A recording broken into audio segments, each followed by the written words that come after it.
Hello friends, ഏവർക്കും PSC tips and ട്രിക്സിൻ്റെ പുതിയൊരു ക്ലാസ്സിലേക്ക് സ്വാഗതം. അങ്ങനെ 10th ലെവൽ പ്രിലിമിനറി പരീക്ഷയുടെ 3ാം ഘട്ട പരീക്ഷയും കഴിഞ്ഞിട്ടുണ്ട് അല്ലേ. അപ്പോൾ ഇനി 4ാം ഘട്ട പരീക്ഷയ്ക്ക് തയ്യാറെടുക്കുന്നവർക്കായിട്ട് നമുക്ക് കുറച്ച് കാര്യങ്ങൾ ചെയ്യേണ്ടതുണ്ട്. ഒന്ന്, ഈ ക്വസ്റ്റ്യൻ പേപ്പറിൻ്റെ എല്ലാം തന്നെ റിലേറ്റഡ് ഫാക്ട്സ് കംപ്ലീറ്റ് ചെയ്യുക എന്നുള്ളതാണ്. രണ്ടാമതായിട്ട് നിങ്ങൾ ശ്രദ്ധിച്ചിട്ടുണ്ടാവും, PSC ഒരുപോലെ കുറച്ച് ടോപ്പിക്കിൽ നിന്ന് റിപ്പീറ്റഡ് ആയിട്ട് ചോദ്യങ്ങൾ ചോദിക്കുന്നുണ്ട്. അപ്പോൾ ഒരു 10ലധികം ടോപ്പിക്കുകൾ PSC ആവർത്തിക്കുന്നുണ്ട്. ഇന്ന് നമ്മൾ ഏകദേശം ഒരു 10ഓളം ടോപ്പിക്സ് ആണ് കംപ്ലീറ്റ് ചെയ്യുന്നത്. 10ഓളം ടോപ്പിക്സിൽ നിന്ന് PSC റിപ്പീറ്റഡ് ആയിട്ട് ചോദിച്ചിട്ടുള്ള ചോദ്യങ്ങളെ പരിചയപ്പെടുത്തുകയാണ് ഇന്ന് നമ്മൾ ചെയ്യുന്നത് കേട്ടോ. നോക്കാം, ഇത് 1ാം ഘട്ട ചോദ്യ പേപ്പറിലുള്ള ചോദ്യമാണ് ഇപ്പം നോക്കുന്നത്. 3 ചോദ്യ പേപ്പറിലും ഒരുപോലെ നൊബേൽ സമ്മാനങ്ങളെ കുറിച്ച് ചോദിച്ചിട്ടുണ്ട്. അപ്പൊ നോക്കാം, 1ാം ഘട്ട ചോദ്യത്തില് 2024 സാഹിത്യത്തിനുള്ള നൊബേൽ സമ്മാനം ലഭിച്ച ഹാൻ കാങ്ങിനെ കുറിച്ചുള്ള താഴെ കൊടുത്ത പ്രസ്താവനകളിൽ ശരിയേത് എന്ന് ചോദിച്ചു. അപ്പൊ ചോദ്യത്തിൽ നിന്ന് നമുക്ക് എന്താണ് മനസ്സിലായത്? 2024 സാഹിത്യത്തിനുള്ള നൊബേൽ സമ്മാനം ലഭിച്ച ഹാൻ കാങ്ങിനെ കുറിച്ചുള്ള ചോദ്യമാണ് ഇവിടെ തന്നിട്ടുള്ളത്. ഓപ്ഷൻസ് നോക്കുകയാണെങ്കിൽ, സാഹിത്യ നൊബേൽ ലഭിക്കുന്ന ആദ്യ ദക്ഷിണ കൊറിയൻ സ്വദേശിയാണ് ഹാൻ കാങ്. സാഹിത്യ നൊബേൽ നേടുന്ന ആദ്യ ഏഷ്യൻ വനിതയാണ്. ദി വെജിറ്റേറിയൻ എന്നത് ഹാൻ കാങ്ങിന്റെ നോവലാണ്. ഈ നോവലിന് മാൻ ബുക്കർ പുരസ്കാരം ലഭിച്ചിട്ടുണ്ട്. ദി വൈറ്റ് ബുക്ക് അവരുടെ ആത്മകഥാപരമായ രചനയാണ് എന്നും നമുക്ക് മനസ്സിലായി. ഇപ്പൊ 4 ഓപ്ഷൻസും തന്നെ ശരിയായിട്ടുള്ളതാണ്. നമ്മുടെ ഓപ്ഷൻ ഡി ആണ് ഇവിടെ കറക്റ്റ് ആയിട്ടുള്ള ആൻസർ. 2024 സാഹിത്യത്തിനുള്ള നൊബേൽ സമ്മാനം ലഭിച്ച ഹാൻ കാങ്ങിനെ കുറിച്ചുള്ള 4 പ്രസ്താവനകളും ശരിയാണ്. സാഹിത്യ നൊബേൽ ലഭിക്കുന്ന ആദ്യ ദക്ഷിണ കൊറിയൻ സ്വദേശിയാണ്. സാഹിത്യ നൊബേൽ നേടുന്ന ആദ്യ ഏഷ്യൻ വനിതയാണ്. ദി വെജിറ്റേറിയൻ എന്ന നോവലിന് മാൻ ബുക്കർ പുരസ്കാരം ലഭിച്ചു. ദി വൈറ്റ് ബുക്ക് അവരുടെ ആത്മകഥാപരമായ രചനയാണ്. ഓക്കെ, അപ്പൊ നമ്മൾ ആ ഒരു ചോദ്യം കണ്ടു. ഇനി 3ാം ഘട്ട ചോദ്യ പേപ്പറിലേക്ക് പോകാം. നോക്കിക്കേ, 10th ലെവൽ പ്രിലിമിനറി പരീക്ഷയുടെ 3ാം ഘട്ടത്തിൽ ചോദിച്ചിട്ടുള്ള ചോദ്യമാണ്. 2024 സാഹിത്യത്തിനുള്ള നൊബേൽ സമ്മാനം ലഭിച്ചതാർക്ക് എന്ന്. അപ്പൊ 1ാമത്തെ ചോദ്യ പേപ്പർ ഒന്ന് ഡിസ്കസ് ചെയ്ത ആർക്കും ഈ ഒരു ഉത്തരം കിട്ടും. ഹാൻ കാങ് ആണ്, ഹാൻ കാങ്. ഓക്കെ, അപ്പോൾ 2ാം ഘട്ടത്തിലും നമ്മളോട് നൊബേൽ സമ്മാനത്തെ കുറിച്ച് ചോദിച്ചിട്ടുണ്ട്. പക്ഷെ അത് സാഹിത്യത്തിനുള്ളതല്ല. അപ്പൊ സാഹിത്യം ഇപ്പൊ 2 തവണ റിപ്പീറ്റ് ചെയ്തു. കുറച്ച് ഡീറ്റെയിൽസ് അറിഞ്ഞിരിക്കുന്നത് നല്ലതാണ്. 2ാം ഘട്ടം കൂടി നമുക്കൊന്ന് നോക്കാം. 2ാം ഘട്ടത്തിൽ ഇത് ഇപ്രകാരം സമാധാനത്തിനുള്ള നൊബേൽ സമ്മാനത്തെ കുറിച്ചാണ് ചോദിച്ചിട്ടുള്ളത്. 2024 സമാധാനത്തിനുള്ള നൊബേൽ പുരസ്കാരം നേടിയ സംഘടന നിഹോൺ ഹിൻഡാൻക്യോ ആണ്. നിഹോൺ ഹിൻഡാൻക്യോ എന്ന ജപ്പാൻ സംഘടനയാണ്. ഹിരോഷിമ നാഗസാക്കി ദുരന്തങ്ങളുടെ ചരിത്രത്തിൽ നിന്ന് ആണവായുധങ്ങൾക്കെതിരെ പ്രവർത്തിച്ചു. അതിനു വേണ്ടിയിട്ടാണ്, അല്ലെങ്കിൽ അതിനായിട്ടാണ് ഈ ഒരു സമ്മാനം, സമാധാനത്തിലുള്ള നൊബേൽ സമ്മാനം ജാപ്പനീസ് സംഘടനയായ നിഹോൺ ഹിൻഡാൻക്യോയ്ക്ക് കിട്ടിയിട്ടുള്ളത്. ഓക്കെ, അപ്പൊ അത് അറിഞ്ഞിരിക്കുക. സമാധാനത്തിനുള്ള നൊബേൽ പുരസ്കാരം 2024 ലഭിച്ചിട്ടുള്ളത് നിഹാൻ ഹിൻഡാൻക്യോ എന്ന ജാപ്പനീസ് സംഘടനയ്ക്കാണ്. ഓക്കെ, അപ്പൊ 3 ക്വസ്റ്റ്യൻ പേപ്പറിലും ഈ ഒരു നൊബേൽ പുരസ്കാരവുമായി ബന്ധപ്പെട്ട ചോദ്യം വന്നതുകൊണ്ട് 4ാം ഘട്ടത്തിലും ഇത് പ്രതീക്ഷിക്കാവുന്നതാണ് കേട്ടോ. അപ്പൊ 1ാമത്തെ ടോപ്പിക് അതാണ്, നൊബേൽ പുരസ്കാരങ്ങൾ. അടുത്ത വിഭാഗം നോക്കുകയാണെങ്കിൽ ഇതാ 2025 നടത്തിയ 3ാം ഘട്ട പരീക്ഷയിൽ ചോദിച്ചു, താഴെ പറയുന്ന ഇന്ത്യൻ ഭരണഘടനയിൽ നിലവിലുള്ള മൗലിക അവകാശങ്ങളുടെ പട്ടികയിൽ ഉൾപ്പെടാത്തത് ഏത് എന്ന്. മൗലിക അവകാശങ്ങളെ കുറിച്ചാണ് ചോദിച്ചിട്ടുള്ളത്. മൗലിക അവകാശങ്ങളെ കുറിച്ചുള്ള ചോദ്യങ്ങൾ ഒരുപാട് തവണ കണ്ടതാണ്. ഇത് വളരെ എളുപ്പമുള്ള ഒരു ചോദ്യമാണ്. സ്വകാര്യ സ്വത്തിനുള്ള അവകാശം മൗലിക അവകാശങ്ങളുടെ പട്ടികയിൽ ഉൾപ്പെടുന്നില്ല എന്നതാണ് ഇവിടുത്തെ ഉത്തരമായിട്ട് വരുന്നത്. നമ്മൾ കണ്ടതാണ് അല്ലെ. അപ്പൊ ഈ ഒരു ഭാഗവും മൗലിക അവകാശങ്ങളുമായി ബന്ധപ്പെട്ടുള്ള വകുപ്പുകൾ, അതുപോലെ തന്നെ വകുപ്പുകളും മറ്റും ധാരാളം ചോദിച്ചിട്ടുണ്ട്. അപ്പോൾ 1ാമതായിട്ട് ഈ ഒരു ചോദ്യം കണ്ടു. അതുപോലെ ഈ ഒരു ക്വസ്റ്റ്യൻ പേപ്പറിൽ തന്നെ മറ്റൊരു ഭാഗം കൂടിയുണ്ട്. നോക്കിക്കേ, മൗലിക അവകാശങ്ങളുമായി ഇപ്രകാരം ഒരു ചോദ്യം കൂടെ വന്നിട്ടുണ്ട്. മൗലിക അവകാശങ്ങളുമായി ബന്ധപ്പെട്ടുള്ള വകുപ്പുകളും അതുപോലെ ആ ഒരു വകുപ്പിൽ പരാമർശിച്ചിട്ടുള്ള വിവരങ്ങളും തമ്മിലുള്ള ചേരുംപടി ചേർക്കലാണ് ചോദിച്ചിട്ടുള്ളത്. അപ്പോൾ ഇതും റിപ്പീറ്റഡ് ആയിട്ട് ചോദിക്കുന്നതായതുകൊണ്ട് കൃത്യമായി പഠിച്ചിരിക്കണം. മൗലിക അവകാശങ്ങൾ എന്നത് അത്രയും ഇമ്പോർട്ടൻ്റ് ആണ്. ഇനിയും ആവർത്തിച്ചേക്കാം. നോക്കാം, തൊട്ടുകൂടായ്മ നിർത്തലാക്കൽ അൺടച്ചബിലിറ്റി എന്നത് ആർട്ടിക്കിൾ 17 പരാമർശിക്കുന്നതാണ്. ആർട്ടിക്കിൾ പരാമർശിക്കുന്നത് എവിടെയാണ്? 17 ആർട്ടിക്കിൾ 17 അല്ലെങ്കിൽ വകുപ്പ് 17. ജീവന്റെയും വ്യക്തി സ്വാതന്ത്ര്യത്തിന്റെയും സംരക്ഷണം ആർട്ടിക്കിൾ 21 പറയുന്നത്. ജീവന്റെയും വ്യക്തി സ്വാതന്ത്ര്യത്തിന്റെയും സംരക്ഷണം. വിദ്യാഭ്യാസത്തിനുള്ള അവകാശം ആർട്ടിക്കിൾ 21A പരാമർശിക്കുന്നു. വകുപ്പ് 21A ഇന്ത്യൻ ഭരണഘടനയുടെ ഹൃദയവും ആത്മാവും എന്ന് ഡോക്ടർ BR അംബേദ്കർ വിശേഷിപ്പിച്ചത് ആർട്ടിക്കിൾ 32 ആർട്ടിക്കിൾ 32. അപ്പൊ നോക്കിക്കേ, ഓപ്ഷൻ A ആണ് നമ്മുടെ ഇവിടുത്തെ ആൻസർ ആയിട്ട് വരുന്നത്. തൊട്ടുകൂടായ്മ നിർത്തലാക്കൽ വകുപ്പ് 17, ജീവന്റെയും വ്യക്തി സ്വാതന്ത്ര്യത്തിന്റെയും സംരക്ഷണം വകുപ്പ് 21, വിദ്യാഭ്യാസത്തിനുള്ള അവകാശം വകുപ്പ് 21A, ഇന്ത്യൻ ഭരണഘടനയുടെ ഹൃദയവും ആത്മാവും എന്നത് വകുപ്പ് 32. ഓക്കെ ആണല്ലോ. ഇനി രണ്ടാം ഘട്ട പരീക്ഷയിൽ നോക്കുകയാണെങ്കിൽ അതുപോലെ തന്നെ സിമിലർ ആയ രീതിയിൽ ചോദ്യം വന്നിട്ടുണ്ടായിരുന്നു. ഇന്ത്യൻ ഭരണഘടനയിലെ മൗലിക അവകാശങ്ങളും അതുമായി ബന്ധപ്പെട്ട വകുപ്പുകളും ഇവിടെയാണ് തന്നിട്ടുള്ളത്. ചേരുംപടി ചേർക്കുക എന്ന് പറഞ്ഞിട്ടുണ്ട്. സ്വാതന്ത്ര്യത്തിനുള്ള അവകാശം ഏത് വകുപ്പിലാണ് പരാമർശിച്ചിട്ടുള്ളത്? സ്വാതന്ത്ര്യത്തിനുള്ള അവകാശം പരാമർശിച്ചിട്ടുള്ളത് 19 മുതൽ 22 വരെയുള്ള വകുപ്പുകളിലാണ്. ആർട്ടിക്കിൾ 19 മുതൽ 22 വരെയുള്ള വകുപ്പുകളിലാണ് പരാമർശിച്ചിട്ടുള്ളത്. സമത്വത്തിനുള്ള അവകാശം ആർട്ടിക്കിൾ 14 മുതൽ 18 വരെയുള്ള വകുപ്പുകളിലാണ് പരാമർശിച്ചിട്ടുള്ളത്. മതസ്വാതന്ത്ര്യത്തിനുള്ള അവകാശം പരാമർശിച്ചിട്ടുള്ളത് ആർട്ടിക്കിൾ 25 മുതൽ 28 വരെയും ചൂഷണത്തിനെതിരായുള്ള അവകാശം ആർട്ടിക്കിൾ 23 മുതൽ 24 വരെയുമാണ്. സ്വാതന്ത്ര്യത്തിനുള്ള അവകാശം 19 മുതൽ 22 വരെയുള്ള വകുപ്പുകൾ, സമത്വത്തിനുള്ള അവകാശം 14 മുതൽ 18 വരെയുള്ള വകുപ്പുകൾ, മതസ്വാതന്ത്ര്യത്തിനുള്ള അവകാശം 25 മുതൽ 28 വരെയുള്ള വകുപ്പുകളിലും ചൂഷണത്തിനെതിരായുള്ള അവകാശം 23 മുതൽ 24 വരെയുള്ള വകുപ്പുകളിലുമാണ്. നമ്മുടെ ഓപ്ഷൻ ഇവിടെ ഓപ്ഷൻ A ആണ് കറക്റ്റ് ആയിട്ടുള്ള ആൻസർ ആയിട്ട് വരുന്നത്. അപ്പൊ ഇനി ഒന്നാം ഘട്ടത്തിൽ നോക്കുകയാണെങ്കിൽ വളരെ ലളിതമായ രീതിയിൽ ഇന്ത്യൻ ഭരണഘടനയിൽ 25 മുതൽ 28 വരെയുള്ള വകുപ്പുകളിൽ ഉറപ്പു നൽകുന്ന മതസ്വാതന്ത്ര്യത്തിൽ പെടാത്തതേത് എന്ന് ചോദിച്ചിട്ടുണ്ട്. ഒന്നാമത്തെ ഓപ്ഷൻ നോക്കുകയാണെങ്കിൽ ഇഷ്ടമുള്ള മതം സ്വീകരിക്കുന്നതിനും പ്രചരിപ്പിക്കുന്നതിനുള്ള അവകാശം, അത് മതസ്വാതന്ത്ര്യത്തിൽ ഉൾപ്പെടുന്നു. മതസ്ഥാപനങ്ങൾ ഉണ്ടാക്കാനും സ്ഥാവര ജംഗമ വസ്തുക്കൾ ആർജിക്കാനുമുള്ള അവകാശവും മതസ്വാതന്ത്ര്യത്തിൽ ഉൾപ്പെടുന്നതാണ്. ഗവൺമെന്റിന്റെ ഉടമസ്ഥതയിലും ധനസഹായത്തിലും പ്രവർത്തിക്കുന്ന വിദ്യാഭ്യാസ സ്ഥാപനങ്ങളിൽ മതബോധനം നടത്തുന്നത് നിരോധിച്ചിരിക്കുന്നു എന്നതും ഈ ഒരു 25 മുതൽ 28 വരെയുള്ള ആർട്ടിക്കിളുകളിൽ ഉൾപ്പെടുന്നതാണ്. അടുത്തതാണ് ഇവിടെ തെറ്റായിട്ടുള്ളത്. ന്യൂനപക്ഷങ്ങൾക്ക് സ്വന്തമായി വിദ്യാഭ്യാസ സ്ഥാപനങ്ങൾ സ്ഥാപിക്കുന്നതിനും നടത്തുന്നതിനുമുള്ള അവകാശം ആർട്ടിക്കിൾ 30 പരാമർശിക്കുന്നത് കേട്ടോ. അതുകൊണ്ടാണ് ഇവിടെ ഇത് തെറ്റായിട്ട് വന്നിട്ടുള്ളത്. ഓപ്ഷൻ D ആണ് നമ്മുടെ ആൻസർ. 4 മാത്രമാണ് ഇവിടെ ഉൾപ്പെടാതെ ഉള്ളത്. ഓക്കെ, ന്യൂനപക്ഷങ്ങൾക്ക് സ്വന്തമായി വിദ്യാഭ്യാസ സ്ഥാപനങ്ങൾ സ്ഥാപിക്കുന്നതിനും നടപ്പാക്കുന്നതിനുമുള്ള അവകാശം ആർട്ടിക്കിൾ 30 പരാമർശിക്കുന്നത്. ഇഷ്ടമുള്ള മതം സ്വീകരിക്കുന്നതിനും പ്രചരിപ്പിക്കുന്നതിനുമുള്ള അവകാശം ആർട്ടിക്കിൾ 25 മതസ്ഥാപനങ്ങൾ ഉണ്ടാക്കാനും സ്ഥാവര ജംഗമ വസ്തുക്കൾ ആർജിക്കുവാനുമുള്ള കഴിവ് ആർട്ടിക്കിൾ 26 അതുപോലെ ഗവൺമെന്റിന്റെ ഉടമസ്ഥതയിലും ധനസഹായത്തിലും പ്രവർത്തിക്കുന്ന വിദ്യാഭ്യാസ സ്ഥാപനങ്ങളിൽ മതബോധനം നടത്തുന്നത് നിരോധിക്കുന്നു എന്നത് ആർട്ടിക്കിൾ 28 പരാമർശിക്കുന്നുണ്ട്. അതും കൂടി ഒന്ന് അറിഞ്ഞിരിക്കുക കേട്ടോ. അപ്പോൾ മൗലിക അവകാശങ്ങളുമായി ബന്ധപ്പെട്ടത് എല്ലാം തന്നെ കൃത്യമായി അറിഞ്ഞിരിക്കണം എന്നുള്ളത് മനസ്സിലാക്കുക. മൗലിക അവകാശങ്ങൾ പ്രധാനപ്പെട്ടതാണ്. അപ്പൊ രണ്ടാമത്തെ ഭാഗവും കഴിഞ്ഞു. നമ്മൾ അടുത്ത ഭാഗം നോക്കുകയാണ്. ഇന്ത്യയുടെ ദേശീയ ഗീതം PSCയുടെ എവർ ടൈം ഫേവറേറ്റ് ടോപ്പിക്കാണ്. ഇന്ത്യയുടെ ദേശീയ ഗീതവുമായി ബന്ധപ്പെട്ട് താഴെ തന്നിരിക്കുന്നവയിൽ ശരിയായവ ഏത് എന്ന് ഒന്നാം ഘട്ടത്തിൽ ചോദിച്ചിട്ടുണ്ട്. ബങ്കിം ചന്ദ്ര ചാറ്റർജിയാണ് എഴുതിയത്. ഹിന്ദി ഭാഷയിലാണ് എന്ന് തന്നിട്ടുണ്ട്, അത് തെറ്റാണ്.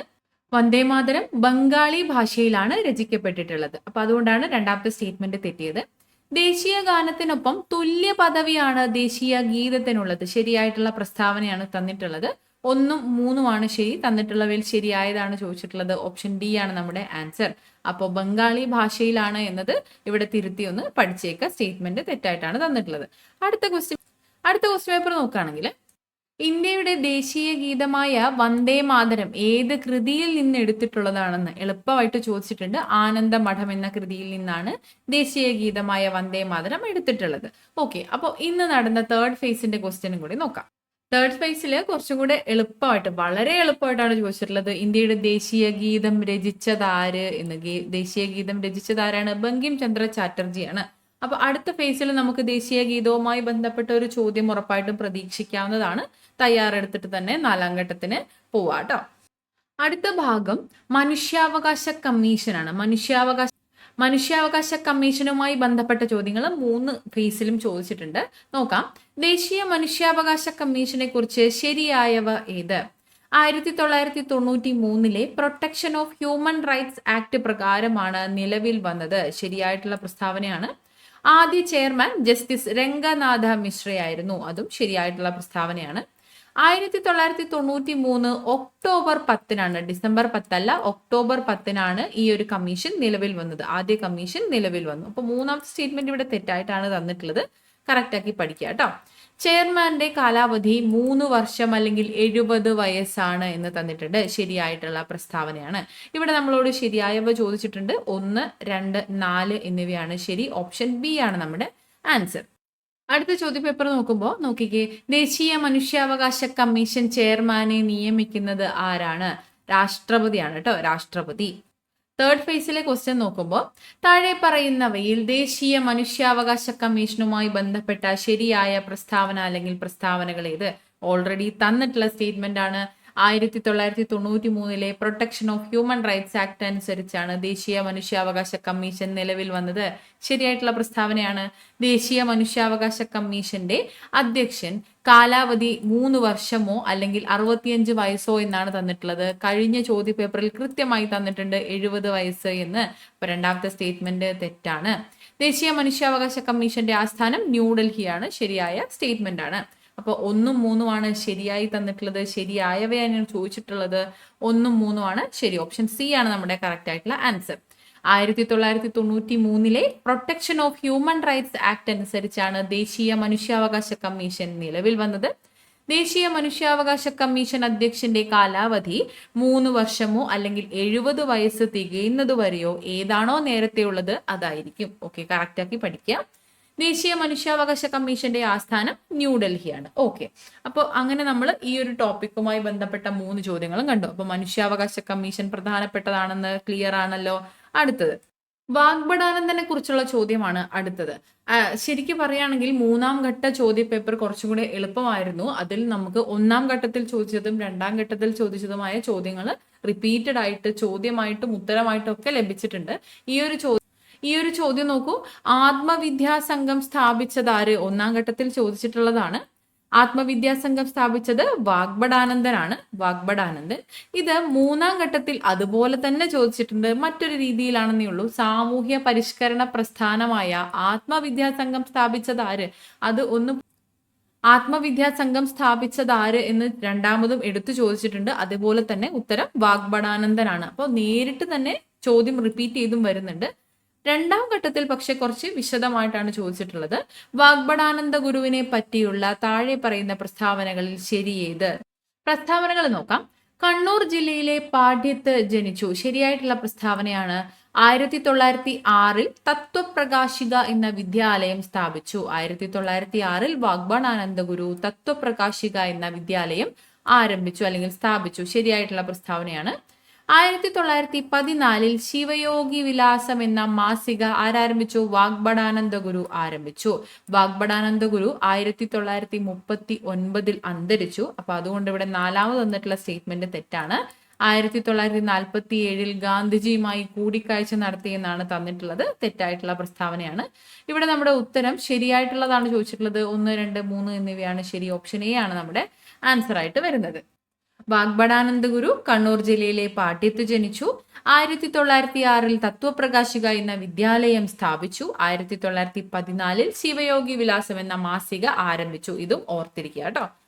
അടുത്തത് നദികളാണ്. കേരളത്തിലെ നദികളിൽ നിന്ന് എല്ലാ ചോദ്യപേപ്പറിലും ഓരോ ചോദ്യം അല്ലെങ്കിൽ ഒന്നിലധികം ചോദ്യം ചോദിച്ചിട്ടുണ്ട്. 2ാം ഘട്ടത്തിൽ 2 ചോദ്യങ്ങളാണ് കേരളത്തിലെ നദികൾ എന്ന ടോപ്പിക്കിൽ നിന്ന് ചോദിച്ചിട്ടുള്ളത്. ഇത് 1ാം ഘട്ടത്തിലെ ചോദ്യമാണ്. കേരളത്തിൽ പടിഞ്ഞാറോട്ടൊഴുകുന്ന നദികളുടെ എണ്ണം എത്രയാണ്? കേരളത്തിൽ പടിഞ്ഞാറോട്ടൊഴുകുന്ന നദികളുടെ എണ്ണം 41. കേരളത്തിൽ കിഴക്കോട്ടൊഴുകുന്ന നദികൾ 3ഉം കേരളത്തിൽ പടിഞ്ഞാറോട്ടൊഴുകുന്ന നദികളുടെ എണ്ണം 41. അടുത്ത ഘട്ടം നോക്കുകയാണെങ്കിൽ നമ്മളോട് ചോദിച്ചു കേരളത്തിലെ നദികളിൽ കിഴക്കോട്ടൊഴുകുന്ന നദി ഏത് എന്ന്. കിഴക്കോട്ടൊഴുകുന്ന നദികൾ കേരളത്തിൽ 3 എണ്ണമാണ്. കബനി, ഭവാനി, പാമ്പാർ. അപ്പൊ ഇവിടെ തന്നിട്ടുള്ളതിൽ കബനിയാണ് നമ്മുടെ ഉത്തരം. അടുത്തത് കേരളത്തിന്റെ വടക്കേ അറ്റത്തുള്ള നദി ഏത് എന്ന് ചോദിച്ചിട്ടുണ്ട്. കേരളത്തിന്റെ വടക്കേ അറ്റത്തുള്ള നദി ഏതാണ്? മഞ്ചേശ്വരം പുഴയാണ്. മഞ്ചേശ്വരം പുഴ. ഇനി മൂന്നാം ഘട്ടം നോക്കുകയാണെങ്കിൽ മറ്റൊരു തരത്തിൽ ചോദിച്ചു, കേരളത്തിൽ കിഴക്കോട്ടൊഴുകുന്ന നദികളുടെ എണ്ണം എത്ര എന്ന്. കേരളത്തിൽ കിഴക്കോട്ടൊഴുകുന്ന നദികളുടെ എണ്ണം 3 കേരളത്തിൽ പടിഞ്ഞാറോട്ടൊഴുകുന്ന നദികളുടെ എണ്ണമാണ് ഒന്നാം ഘട്ടത്തിൽ ചോദിച്ചിട്ടുള്ളത്. കിഴക്കോട്ടൊഴുകുന്ന നദികളുടെ എണ്ണം മൂന്നാം ഘട്ടത്തിലും ചോദിച്ചു. അപ്പോൾ കേരളത്തിലെ നദികളുമായി ബന്ധപ്പെട്ട ചോദ്യങ്ങൾ പ്രധാനപ്പെട്ടതാണ്. അതുപോലെ ഊർജ പരിവർത്തനവുമായി ബന്ധപ്പെട്ട ചോദ്യങ്ങളും 3 ഫേസിലും ഒരുപോലെ ചോദിച്ചിട്ടുണ്ട്. ഒന്നാം ഘട്ടത്തിൽ ജനറേറ്ററിൽ നടക്കുന്ന ഊർജ പരിവർത്തനം, ഒന്നാം ഘട്ടത്തിൽ ചോദിച്ചിട്ടുള്ളത് ജനറേറ്ററിൽ നടക്കുന്ന ഊർജ പരിവർത്തനമാണ്. യാന്ത്രികോർജം വൈദ്യുതോർജമായി മാറുന്നു എന്നതാണ് ഇവിടുത്തെ ഉത്തരം. രണ്ടാം ഘട്ടത്തിൽ പക്ഷേ കുറച്ചുകൂടെ മറ്റൊരു രീതിയിൽ ചോദിച്ചിട്ടുണ്ട്. ഒരു വസ്തുവിന് അതിന്റെ ചലനം കൊണ്ട് ലഭ്യമാകുന്ന ഊർജം അത് ഗതികോർജമാണ്. ഗതികോർജം, ഒരു വസ്തുവിന് അതിന്റെ ചലനം കൊണ്ട് ലഭ്യമാകുന്ന ഊർജമാണ് ഗതികോർജം. മൂന്നാം ഘട്ടത്തിലാണെങ്കിൽ പെട്രോൾ കാറിൽ നടക്കുന്ന പ്രധാന ഊർജ പരിവർത്തനം തിരഞ്ഞെടുക്കുക എന്നും ചോദിച്ചിട്ടുണ്ട്. പെട്രോൾ കാറിൽ നടക്കുന്ന ഊർജ പരിവർത്തനം രാസോർജം ഗതികോർജമാകുന്നു എന്നതാണ്. അപ്പോൾ ഊർജ പരിവർത്തനവും പ്രധാനപ്പെട്ട ഒരു ടോപ്പിക് തന്നെയാണ്. ദേശീയോദ്യാനവുമായി ബന്ധപ്പെട്ട ചോദ്യങ്ങളാണ് അടുത്ത കോമൺ ആയിട്ട് നമുക്ക് 3 ചോദ്യപേപ്പറിലും കാണാൻ പറ്റുന്നത്. ഒന്നില് ഇന്ത്യയിലെ ദേശീയോദ്യാനം അല്ലെങ്കിൽ ഇന്ത്യയുമായി ബന്ധപ്പെട്ട് കേന്ദ്രവുമായി ബന്ധപ്പെട്ട് ചോദിച്ചിട്ടുണ്ട്. അതായത് മറ്റ് 2 ചോദ്യപേപ്പറുകളിലും കേരളത്തിലെ ദേശീയോദ്യാനങ്ങളാണ് ചോദിച്ചിട്ടുള്ളത്. ആദ്യത്തെ ചോദ്യപേപ്പറിൽ കീബുൾ ലാംജാവോ ദേശീയോദ്യാനം സ്ഥിതി ചെയ്യുന്ന സംസ്ഥാനം. 3 ചോദ്യം ലളിതമായി തന്നെയാണ് കേട്ടോ ചോദിച്ചിട്ടുള്ളത്. നോക്കാം. കീബുൾ ലാംജാവോ ദേശീയോദ്യാനം സ്ഥിതി ചെയ്യുന്ന സംസ്ഥാനം ഏതാണ്? മണിപ്പൂരാണ്. മണിപ്പൂരിലാണ് കീബുൾ ലാംജാവോ ദേശീയോദ്യാനം ഉള്ളത്. അടുത്ത ഘട്ടത്തിൽ ചോദിച്ചത് ഇരവികുളം ദേശീയോദ്യാനത്തിലെ സംരക്ഷിത മൃഗം ഏത് എന്ന്. റിപ്പീറ്റഡ് ആയിട്ട് പ്രീവിയസ് ഇയർ ക്വസ്റ്റ്യൻ പേപ്പർ ചെയ്തവർക്ക് എന്തായാലും ഈ ഒരു ഉത്തരം അല്ലാതെ തന്നെ അറിയുന്നുണ്ടാവും.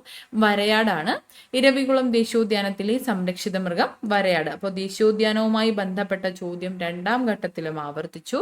മൂന്നാം ഘട്ടത്തിൽ വളരെ എളുപ്പമായിട്ടുള്ള ചോദ്യമാണ് ചോദിച്ചിട്ടുള്ളത്. സൈലന്റ് വാലി സ്ഥിതി ചെയ്യുന്ന ജില്ല ഏത്? സൈലന്റ് വാലി ദേശീയോദ്യാനം സ്ഥിതി ചെയ്യുന്ന ജില്ലയാണ് ചോദിച്ചത്. പാലക്കാട് ജില്ലയാണ്, പാലക്കാട്. അപ്പൊ ആ ഒരു ടോപ്പിക്കും ദേശീയോദ്യാനം എന്നതും പ്രധാനപ്പെട്ട ഒരു ടോപ്പിക്കാണെന്ന് അറിഞ്ഞിരിക്കുക. അടുത്തത് മൗലിക ചുമതലകൾ. മൗലിക ചുമതലകളുമായി ബന്ധപ്പെട്ട ചോദ്യങ്ങൾ 3 ഘട്ടത്തിലും വന്നിട്ടുണ്ട്. ഒന്നാം ഘട്ടത്തിൽ ചോദിച്ചിട്ടുള്ളത് മൗലിക ചുമതലകളുമായി ബന്ധപ്പെട്ട് താഴെ നൽകിയിരിക്കുന്ന പ്രസ്താവനകളിൽ ശരിയായവ ഏത് എന്നാണ്. 1950 നിലവിൽ വന്ന ഇന്ത്യൻ ഭരണഘടനയിൽ മൗലിക ചുമതലകളെ കുറിച്ച് പരാമർശമില്ലായിരുന്നു. ശരിയായിട്ടുള്ള പ്രസ്താവനയാണ്.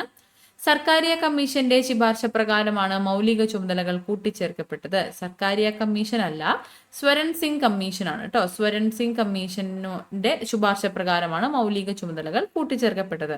അപ്പൊ രണ്ടാമത്തെ സ്റ്റേറ്റ്മെന്റ് തെറ്റാണ്.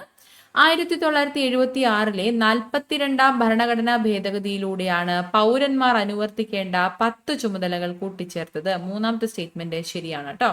മൗലിക ചുമതലകളുമായി ബന്ധപ്പെട്ട് ശരിയായവ 1ഉം 3ഉമാണ്. 1950 നിലവിൽ വന്ന ഇന്ത്യൻ ഭരണഘടനയിൽ മൗലിക ചുമതലകളെ കുറിച്ച് പരാമർശമില്ലായിരുന്നു. സ്വരൺ സിംഗ് കമ്മിറ്റിയുടെ അല്ലെങ്കിൽ സ്വരൺ സിംഗ് കമ്മീഷന്റെ ശുപാർശ പ്രകാരമാണ് മൗലിക ചുമതലകൾ കൂട്ടിച്ചേർക്കപ്പെട്ടത്. 1976 42ാം ഭരണഘടനാ ഭേദഗതിയിലൂടെ പൗരന്മാർ അനുവർത്തിക്കേണ്ട 10 ചുമതലകൾ കൂട്ടിച്ചേർത്തു. അപ്പോൾ 1ഉം 3ഉമാണ് ശരിയായിട്ടുള്ളത്. ഓപ്ഷൻ ബി ആണ് ഇവിടെ കറക്റ്റ് ആയിട്ടുള്ള ആൻസർ. അടുത്ത ഘട്ടത്തിൽ നോക്കുകയാണെങ്കിൽ ചുവടെ തന്നിരിക്കുന്നവയിൽ ഇന്ത്യൻ ഭരണഘടനയുടെ നിലവിലുള്ള മൗലിക കർത്തവ്യങ്ങളിൽ ഉൾപ്പെടുന്നവ ഏതെല്ലാം എന്ന് ചോദിച്ചിട്ടുണ്ട്. നോക്കാം ഓപ്ഷൻസ്. ദേശീയ പതാകയെയും ദേശീയ ഗാനത്തെയും ആദരിക്കുക, ഇന്ത്യയുടെ പരമാധികാരം, ഐക്യം, സമഗ്രത എന്നിവയെ മുറുകെ പിടിക്കുകയും സംരക്ഷിക്കുകയും ചെയ്യുക, ശാസ്ത്ര വികാസം, മാനവിക പുരോഗതി, മാനവികത എന്നിവയുടെ വികാസം സംബന്ധിക്കുന്ന പ്രവർത്തനങ്ങൾ നടപ്പിലാക്കുക. 3ഉം തന്നെ ശരിയായിട്ടുള്ള പ്രസ്താവനയാണ്.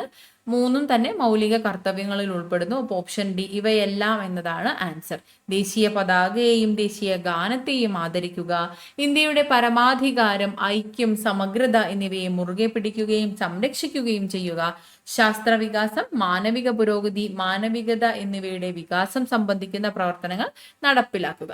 ഓക്കെ, മൂന്നാം ഘട്ടത്തിലേക്ക് വരുമ്പോൾ എളുപ്പമായിട്ട് തന്നെയാണ് ചോദിച്ചിട്ടുള്ളത്. ഇന്ത്യൻ ഭരണഘടനയിൽ മൗലിക കടമകൾ എന്ന ആശയം ഉൾപ്പെടുത്തിയത് ഏത് രാജ്യത്തിന്റെ ഭരണഘടനയിൽ നിന്നാണ് എന്ന് ചോദിച്ചിട്ടുണ്ട്. മൗലിക കടമകൾ USSRൽ നിന്നാണ് എടുത്തിട്ടുള്ളത്. സോവിയറ്റ് യൂണിയൻ എന്നതാണ് നമ്മുടെ ഇവിടുത്തെ ആൻസർ ആയിട്ട് വരുന്നത്. മൗലിക കടമകളും വളരെയധികം പ്രധാനപ്പെട്ട ഒരു ടോപ്പിക്കാണ്. അവസാനമായിട്ട് എലമെന്റ്സുമായി ബന്ധപ്പെട്ട് അല്ലെങ്കിൽ മൂലകങ്ങളുമായി ബന്ധപ്പെട്ട് 3 ചോദ്യപേപ്പറുകളിലും റിപ്പീറ്റ് ഒരു തരത്തിൽ അല്ലെങ്കിൽ മറ്റൊരു തരത്തിൽ ചോദ്യം വന്നിട്ടുണ്ട്. ഒന്നാം ഘട്ടത്തിൽ ചോദിച്ചു ന്യൂക്ലിയർ റിയാക്ടറിലെ ഇന്ധനം ഏത് എന്ന്. ന്യൂക്ലിയർ റിയാക്ടറിലെ ഇന്ധനം സമ്പുഷ്ട യുറേനിയം ആണ്. ഇതൊരു എലമെന്റ്സുമായി ബന്ധപ്പെട്ട ചോദ്യമാണ്. രണ്ടാം ഘട്ടത്തിൽ ചോദിച്ചു ഇലക്ട്രോ നെഗറ്റിവിറ്റി ഏറ്റവും കൂടുതലുള്ള മൂലകം. ഇലക്ട്രോ നെഗറ്റിവിറ്റി ഏറ്റവും കൂടിയ മൂലകം ഏതാണ്? അത് ഫ്ലൂറിനാണ്. ഫ്ലൂറിൻ. അപ്പോൾ ഇവിടെ ചോദിച്ചത് ഇലക്ട്രോ നെഗറ്റിവിറ്റി ഏറ്റവും കൂടുതലുള്ള മൂലകം ഫ്ലൂറിനാണെന്ന് നമ്മൾ കണ്ടു. എന്നാൽ ഇന്നത്തെ മൂന്നാം ഘട്ടത്തിൽ ചോദിച്ച ചോദ്യത്തിൽ പറഞ്ഞു ആറ്റോമിക സംഖ്യ 8 മൂലകം ഏത് എന്ന്. ആറ്റോമിക സംഖ്യ 8 മൂലകം ഏതാണ്? ഓക്സിജൻ ആണ്. ഓക്സിജൻ. ഓക്കെ, അപ്പൊ നമ്മൾ കണ്ടല്ലോ 3 ചോദ്യപേപ്പറുകളിലും മൂലകങ്ങളുമായി ബന്ധപ്പെട്ട ബേസിക് ആയിട്ടുള്ള കുറച്ച് ചോദ്യങ്ങളും ചോദിച്ചിട്ടുണ്ട്. അപ്പൊ നമ്മൾ ഇപ്പോൾ ഡിസ്കസ് ചെയ്തത് 3 ചോദ്യപേപ്പറുകളിലും റിപ്പീറ്റഡ് ആയിട്ട് വന്നിട്ടുള്ള 10 ടോപ്പിക്സ് ആണ്. എളുപ്പമായിട്ടുള്ളതാണ് ചോദിച്ചിട്ടുള്ളത്. 10 ടോപ്പിക്സ് ആയിട്ട് നമ്മൾ ഡിവൈഡ് ചെയ്തു എന്ന് മാത്രമേ ഉള്ളൂ. ഇവ എല്ലാം തന്നെ റിപ്പീറ്റഡ് ആവാനുള്ള ചാൻസസ് കൂടുതലാണ്. അതുകൊണ്ടാണ് ഇത് നമ്മൾ റിപ്പീറ്റഡ് ആയിട്ട് പറയുന്നത്. ഈ ഒരു ഭാഗം എന്തായാലും പഠിച്ചു എന്ന് ഉറപ്പുവരുത്തുക. ഇനി ഇത് കൂടാതെ ഒന്നാമത്തെ ചോദ്യപേപ്പറും മൂന്നാമത്തെ ചോദ്യപേപ്പറും കമ്പയർ ചെയ്യുകയാണെങ്കിൽ ഇതിൽ കൂടുതൽ ചോദ്യങ്ങൾ ആവർത്തിച്ചതായിട്ട് കാണാൻ പറ്റുന്നുണ്ട്. അപ്പൊ അത്തരത്തിൽ നിങ്ങൾക്ക് ക്ലാസ്സുകൾ ആവശ്യമാണെന്നുണ്ടെങ്കിൽ കമന്റ് സെക്ഷനിൽ അറിയിക്കുക. നമുക്കത് അപ്രകാരമുള്ള ക്ലാസ്സുകൾ ചെയ്യാൻ പറ്റുന്നതാണ്. ഓക്കെ, അപ്പോൾ ഇന്ന് നമ്മൾ ഡിസ്കസ് ചെയ്തിട്ടുള്ളത് 10 ടോപ്പിക്സ് ആണ്. 10 ഹോട്ട് ടോപ്പിക്സ് ആയിട്ട് ഇവയെ കണ്ട് കൃത്യമായി ഈ ഒരു ഭാഗങ്ങൾ പഠിക്കുക കേട്ടോ. ഓക്കെ, അപ്പോൾ എല്ലാവർക്കും താങ്ക് യു സോ മച്ച്.